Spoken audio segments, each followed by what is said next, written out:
No, I know there's a number of us that are having problems this morning. I've managed to successfully log onto the public Wi-Fi, so perhaps try that. Yes, correct. That's just worked for me. So yeah, Waipa public Wi-Fi.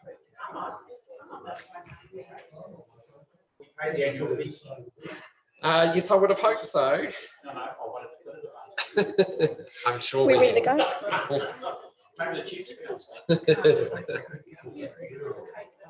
You got a prayer ready? Yeah. When do we do that? I've just come up with one. Sorry, Ken. At what point do we do that? No, It's completely died. Yeah, I do that before apologies, right? yes, so it is. Yes, it's the open prayer is the very first thing. Okay, everybody, we'll make a start. Hopefully everyone's managed to log on okay. So we'll just start with the opening prayer, which Ken will lead us through.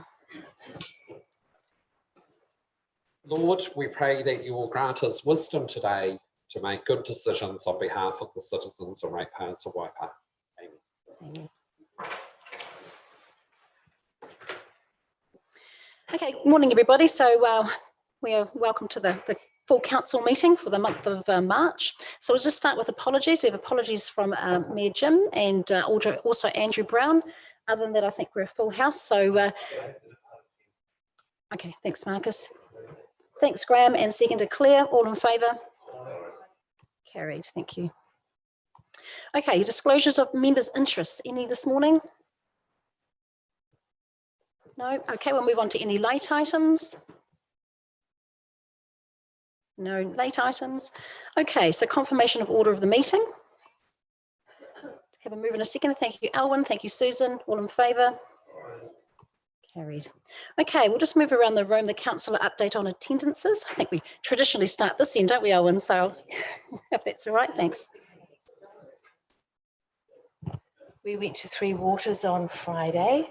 It's a long meeting, slow departure across town. We received yesterday the actual profile of what the meeting was about, which I thought was inappropriate because we desperately needed to have it on here. It was you couldn't read it very easily on the screen as well. So that was it was very, what would you say, rushed and put together. A lot of the questions asked weren't well answered. It was, I thought not well run or presented, particularly in the presentation. However, the other good point is I went to Māori Cup on Saturday. Fantastic, beautiful weather every day. Liz said the attendance was outstanding right throughout the week. The car park was chocker the whole time.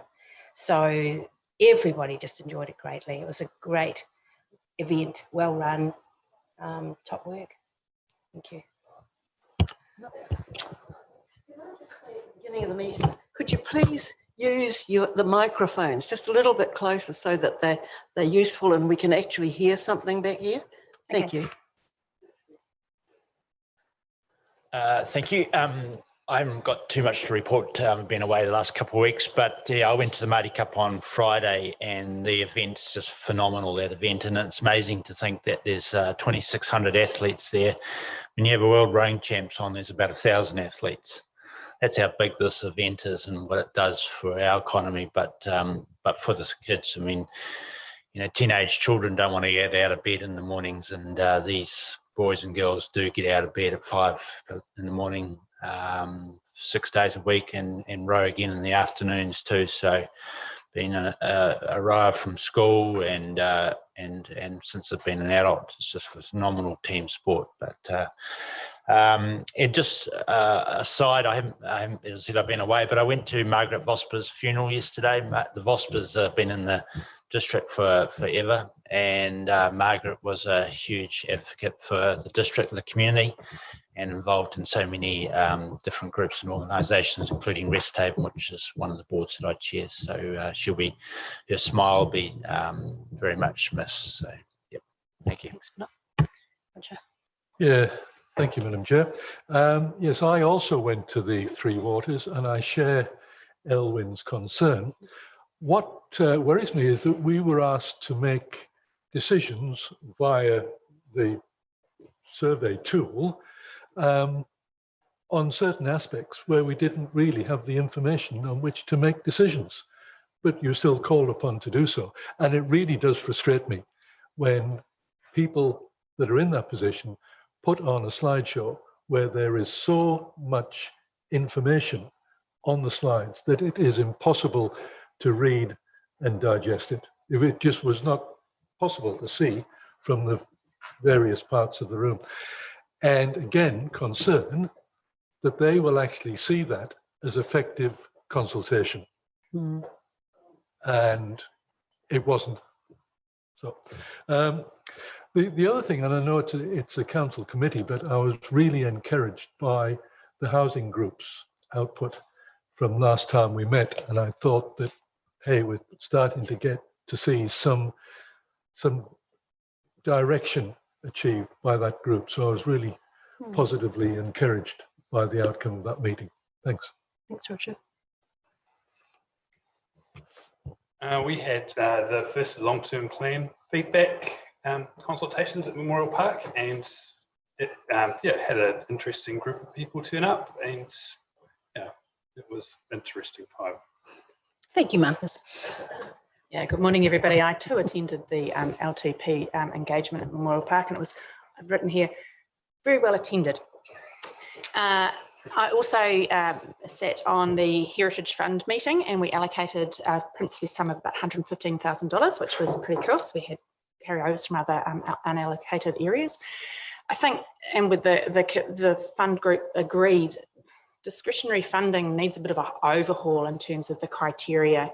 There seems to be quite a fluctuation between various funds around what information needs to be provided in order to be able to succeed. And I just my sense is it's a bit unpredictable. There's not enough certainty out in the community around whether you tender an application, whether it fits criteria or not. I think we could really benefit from a bit of an overhaul in that space.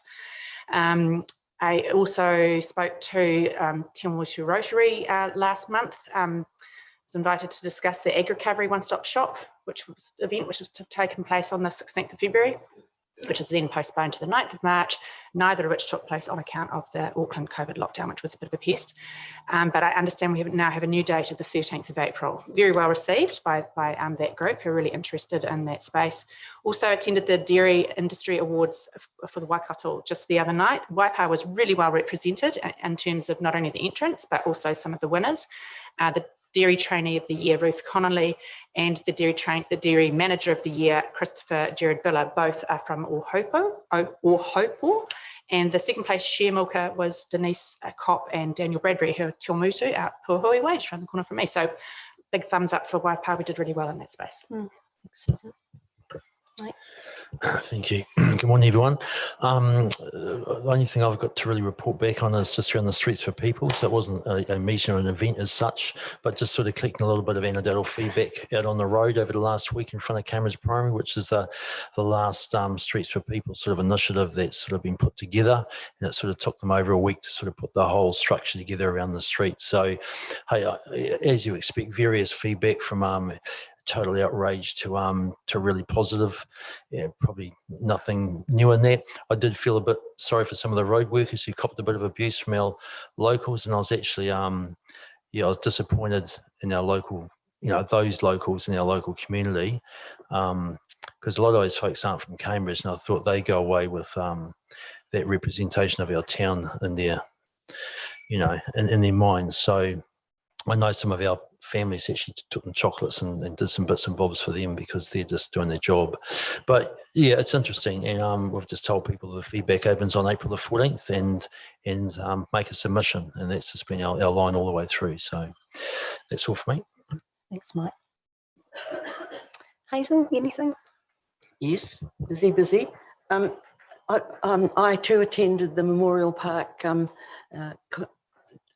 Saturday, and I thought it was very good. I thought that the senior citizens have a different way of presenting things, and it's really incumbent on our younger people to be able to listen to what it is that's said. But I will say the hecklers were there, and they kind of spoiled it a bit, but they were a very interested crowd in what we were actually going to do, but listening very careful to what they didn't want us to do.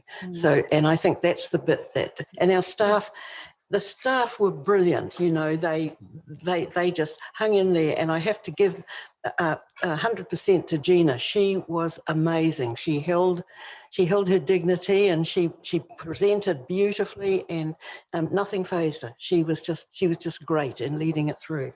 Now I went out to the Rāwhitiroa Pōwhiri for inducting our 2 young women that are coming on board. And wow, what an evening out that was. You know, it's a lovely marae out there, and but it was full of young people. There were maybe 2 or 3 senior people there, and they're brilliant young people. There was about 100 or more of them, and they were all there laughing and joking, but having, you know, really great conversations. And practically every one of them, if I recall, came over to greet me and say who they were and say how, you know, their manners were impeccable, in other words. And I just thoroughly enjoyed it, thoroughly enjoyed the meal afterwards. And these 2 lovely girls women that are coming to meet us, they're just fantastic and great ambassadors for what they're going to do. And I too attended the housing committee, and like Gordon, I thought it was the best we'd ever had. And we actually made some progress. So it was really good to be getting down into the food of everything. The police house and Temple Cottage are still carrying on, but they've figured out that they sit on the Tūrata Reserve, but that their interest there is their police house and the Temple Cottage. And they're pretty aggrieved at the moment, because they were quite pleased when the Tūrata, the name of the reserve, was changed back correctly, but there's still no signs to say that. And I know that we bring it up with the staff, it's somewhere in the pipeline, but one would have thought with a name change that we might have actually been able to put that over to the public a little bit sooner and try and raise some interest in it. When all the fences were taken down, but also took the fence down from around the house itself, what now leaves it very open to people coming in and doing damage. Now, so far they haven't, but so far we've had a woman in a caravan, in a mobile caravan that's around quite a bit, that's been able to keep an eye on the place. And so there's all sorts of issues that have got to be solved there, and they're a good committee to work with. So that's, the other meetings have just been really talking to the public, but I say the Kihi residents and ratepayers group are looking forward to the LTP, because these are the kind of issues that they want talked about. You know, they're not, well, I don't say they're not interested, but their point of view is that it's the practical things, that putting the little practical things right, that actually can turn the tide for how the public perceives the council. Thank you. Thanks, Hazel. Not a lot from me, other than to say that we've actually put in place facilitators with the local primary schools that take over from Sport Waikato. So we've got Ollie Ward coming in from TO Sports, and that's being funded by the RSA. So I was part of that infrastructure and putting it in place. So hopefully we can get that up and running, and I think HowTap's going to do a little bit along the same, isn't it? There's a big change in the sports whole scene in Cambridge, but the clubs are 4 clubs are taking over winter sport effectively in Cambridge. That kicks off next term. Just to add to that, all we're really doing, we're not actually teaching sport as such, but just having facilitators and motivators for sport amongst junior school. Thanks, Lou. Clelia? Yes, I think the big thing for me has been the Nahanapuri Village Concept Plan consultation that's kicked off. I've been to 2 of the public drop-in sessions, and there's been good interest, pretty positive feedback, I think, and the community's really looking forward to getting this sorted out, so that, you know, they've been wanting some action on it for years and years, actually. And so, yeah, they're hopeful that this will be the thing that gets it sorted out. I've also been involved with the housing group meetings, and I also attended by Zoom the Regional Housing Initiative meeting earlier in the month.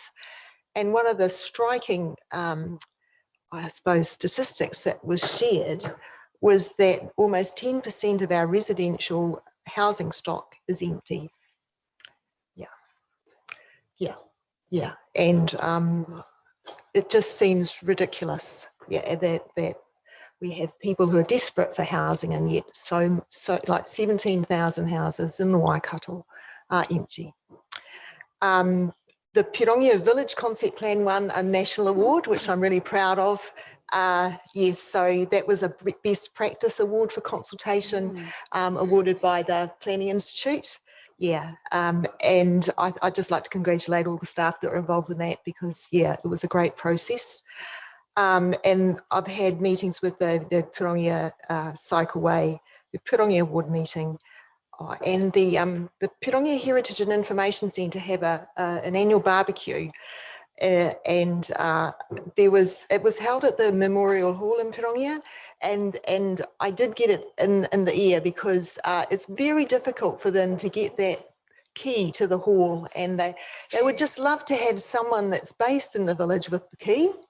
Or if there's some kind of arrangement where the key could be left somewhere, so they just pick it up. I mean, I think that's the intention, but it's not working as it should. And I think it needs to be sorted out. And just lastly, there was, the Pirongia Memorial Hall, yeah. With the Waters workshop on Friday, which I wasn't able to attend, I did send through a lot of questions beforehand, but I never got an email with the presentation. So I've just checked my emails now. It doesn't appear to.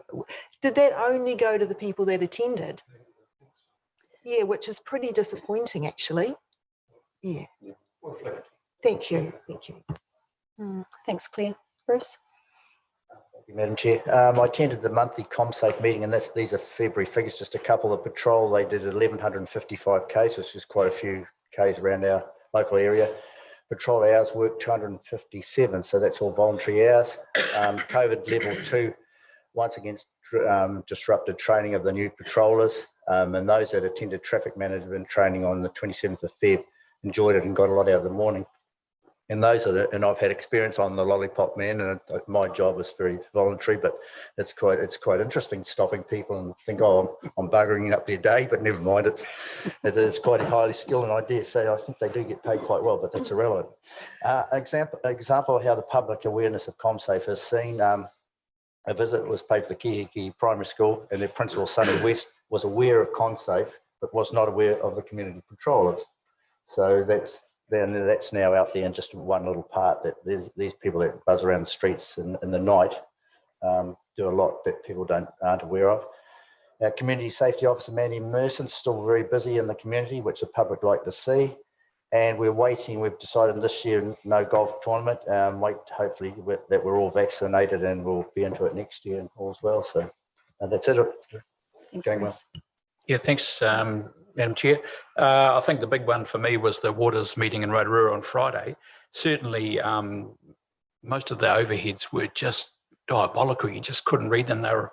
They weren't dark enough on a light background. I see Roger's grinning over there. It was bloody terrible. But anyhow, I think the disappointing thing is that we're all being tarred with the same brush. They've had a glitch in Havelock North, and they've had a massive glitch in Wellington, and we're being tarred with the same brush, all the 67 councils, and it's just not like that. If you ever wanted to see a big entity with a big failure, then you've got to look no further than Wellington Water or Wellington per se. And it's just amazing some of the potential rate increases. I hear this morning on the national radio, 24% in the Hutt Valley, 24% to get their infrastructure correct. Who's going to survive that? There's some cost. They talk between $90 and $130 billion. Between $90 and $130 billion. And that is a staggering amount of money. And I dare say it, I just don't think it's necessary. Oh, God. Yeah, thanks, Liz. Thanks, Graham. Just a couple of things from me. So on Sunday, attended in Cambridge, Meet a Muslim, which is actually part of a national roadshow. That's the name of the roadshow. And so that was, very interesting. In fact, they have donated a Quran Bible translated in 2013 into Māori, into Te Reo. So I'll be donating that to the library We also, Graham and I actually attended a regional field bus trip through Land Transport Committee. So we're lucky enough to have presentations from the new Tainui Inland Port. So we visited their premises in Ruakura. Also went out to the new train station to Huia. Didn't get to see the train, but the actual station itself, the bus station and the train station there. And also drove on one of the new roads that have come, of course, coming into via Poketaha into Hamilton North. So that was interesting. Also online, I attended a new initiative, a North Island Regional Passenger Rail Service. This is something that has been, I guess, thought about for some time between all the different mayors between Wellington and Hamilton. So this is a new feasibility study that has just started. And I can say there's a lot of support for it. So watch this space on that. I'll keep you posted. Last night I attended the first of the new Cambridge Town Hall Trust meeting. So the new trustees for the first time met each other with Ken, and that was excellent to see the group. We also went through a tour, went up to the Prince William Theatre, which I don't get to see very often. Not many people even know it's there. So look, that was really pleasing. Also, we got together with the head students of the high schools in Waipa district yesterday. So, of course, they tend to, well, they do, they organise the youth awards annually. So it was really good. We popped them on paddle boards out at Lake Karapiro, just in time for a shower of rain, I might add, when they're in the middle. So look, it was good to see them together. And as I said, in August, the 26th, we will have our youth awards. So they've just started their planning for that. I just wanted to mention as well the balloons that came to Te Awamutu in Albert Park, which I attended. Now, hundreds and hundreds of people attended. It was a beautiful evening, of course, but just want to say my thanks and congratulations to the comms team. That was an incredible event that they organised, and the balloons just went off perfectly, but the attendance from Te Awamutu people just blew me away. Very, very well attended. So, you know, I think it was a really magnificent event. That's right. And just a couple of final little things. Yes, the Masonic Hotel in Cambridge. So just attended a meeting with Jerry. He's the owner of that building. Just to let everyone know that he is progressing his plans. He's obviously had a delay with COVID, but met with him and Sue from the community board last week as well. So just finally, obviously long-term plan has started. So we obviously Memorial Park, which a number of people attended in Te Awamutu, and we were at the Red Kitchen yesterday morning. So there are a number of other LTP, discussions to be held at the Te Awamutu Rotary Club tonight. If you're, it's not too late to attend if you weren't able to before, but a number of events over the next 10 days. So would welcome your support over that time. So, and that's it from me, really. Oh, and I've got lots of extra grey hairs after Māori Cup, yes. Roger. Madam Chair, great to see that the trust for the town hall is in place. Is that public now? Because I haven't seen any. So they are putting together a public press release, I believe. Mm. Okay. Yeah. Yeah. No, it hasn't come out. Yeah, so through Madam Chair, yes, there is a press release coming out. There will also be a full report to Finance and Corporate in April, where we'll be clear about who the trust is and where to from here. So so watch out for that report at the April FNC. Hazel. I just note that Claire brought up a problem that's quite prevalent for the Kihi Hall as well. And really, it just doesn't work, does it? And people just say, oh, we'll go somewhere else. And then people have the temerity to say that the hall isn't used often enough. And I just think it's out to a private person who I believe gets some kind of recognition for the work that she doesn't do. And I think it's high time that we reviewed that and that the keys either come back here to the council or whatever, but it's no good. I receive more complaints than enough from the people that they can't get hold of the woman and then she's only available at certain times, and you think, that's just not good enough. So if you wouldn't mind taking. Thanks, a bit Hazel. of I've asked notice Ken of that. to follow up with the property team on that. So yeah. And given your lovely report on the trains, is it time we looked at perhaps renewing the poor old battered little station down at Te Awamutu? They might stop here in the future, mightn't they? Could do. Okay, everybody, look, we'll keep moving through our agenda. So we're on to confirmation of minutes. Of course, this is our meeting held back in February. Are there any updates, changes, amendments? Otherwise, I'll ask for a mover and a seconder. Yep, thank you, Bruce. Thank you, Lou. All in favour? Carried. Okay, so we've got our documents under council seal.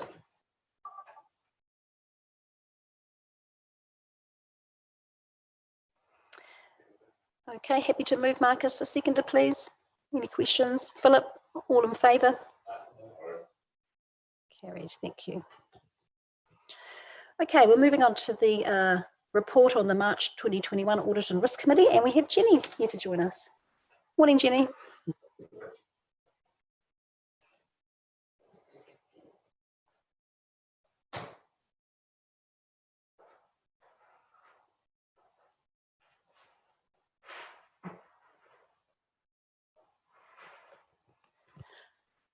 Good morning. I will take the report as read. Key highlights achieved this quarter include the quarterly report continues to develop, and we welcome your feedback, any suggestions for improvement. In the top risks, the overall level of risk for cybersecurity is trending down as we now have additional staff in IT that it's allowed to catch up on recommended actions, so we're a bit better protected. Updates were given on 3 improvement programs that have come out of the internal audits. 2 really key milestones. The contract management module of Tech 1 was implemented on the 22nd of February, and current contracts that will be live post-May and new contracts are being entered there. It actually enhances our internal controls and addresses some of the management actions from both internal and external audits. The contract management improvement program's largely completed. And the other key milestone was the business impact analyses have been completed across the organisation on the business resilience improvement program, and these will inform the BCPs that need business continuity plans that either need updating or developing. So that's the next phase. And those business impact analyses were revisited after COVID. They actually put us in a really good place for our pandemic response. And the internal audit program for the next financial year has been agreed. This is year 3 of the audit program. The new audit on project and program management maturity gap analysis has been added, and the other 3 are revisits of the internal audits where we've done a considerable work. And I'm happy to take questions. Thanks, Jenny. Any questions, comments? Excellent, thank you. Well, we've got a recommendation. Oh, Roger's got a question, yes. Oh no, you're happy to move? Sorry, yeah, happy to move. Claire is happy to second. All in favour? Carried, thank you. Okay, Gary, is Gary here? We'll do the citizenship ceremonies item. Morning, Gary.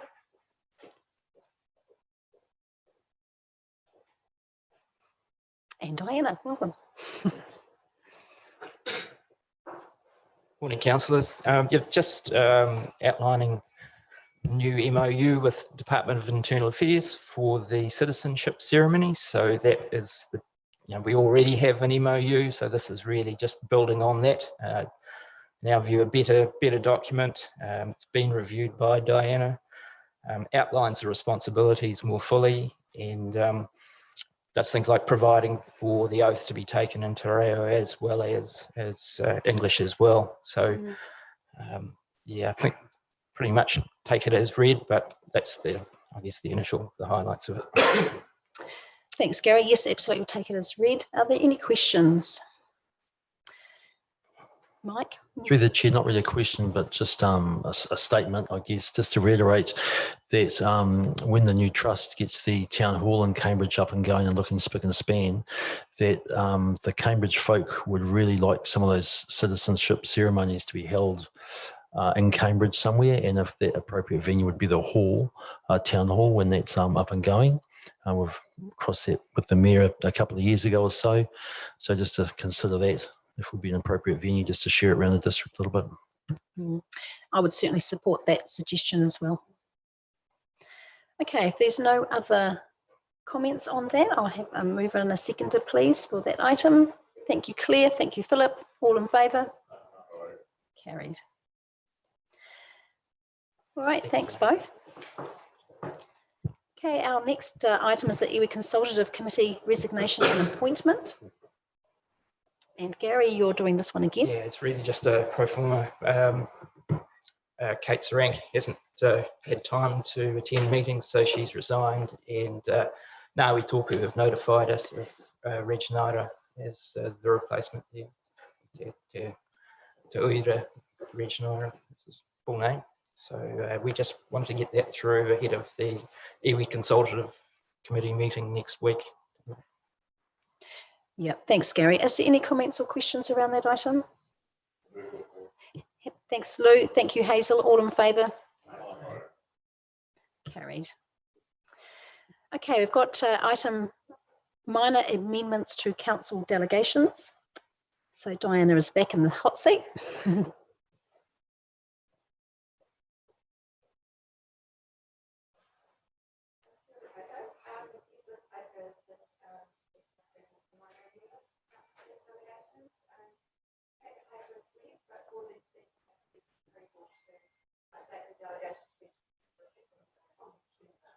Sorry, sorry. So yeah, to take the paper as read, but just broadly speaking, it seeks approval to update the delegations register to reflect the new Privacy Act, and also to update delegations relating to the RMA, and that relates to a new role of Senior Policy Advisor, and also to clarify the scope of delegations to commissioners, hearing panels, and planning consultants. As well, we're there, we updated a few other delegations, which is detailed in the paper. Thank you, Diana. Claire. Thanks, Diana. I do have a couple of questions about the power to determine resource consent applications where there are submissions received in opposition, and so that's delegated there. So where does the line get drawn for it to go to a hearing, you know, with commissioners? So like, is this an intention that a lot of resource consents where we do have opposing submissions will still be decided on by staff? Well, fortunately I have Tony here. He'll be able to answer the questions in terms of the rationale for the different RMA delegations. Thank you, Tony. Thank you. Good morning. So under the delegations, the intention is if there are submitters that want to be heard and it forces a hearing, then it's not appropriate for staff or commissioner or consultants to make decisions around that. If there's no hearing needed, then depending on the nature of the application, it doesn't mean that staff have to make the delegation, but the thinking was that staff could make the delegation, all things being equal, because generally they're non-contentious applications or something that's pretty straightforward and go through quite easy. So that was the intention behind it. So there's nothing to sort of within the delegation wording that says for non-contentious, or I don't know, like to convey, you know, the level of complexity that delegation is given for those resource consents or not. So it's worked around section 100 of the RMA, which is the obligation to hold a hearing. So the obligation to hold a hearing only happens if there are submitters who wish to be heard. If there are no submissions who wish to be heard, then council can still choose to hold a hearing. And so the delegation has worked around section 100 to make sure it's consistent with that. Are you happy with that, Claire? Okay, good. Any other questions? Thank you. So we're moving A through to G. So Mike's happy to move, Susan's happy to second. All in favour? Carried. Okay, we're going to move to exclude the public. So I have a move and a seconder, please. Bruce and Claire, all in favour?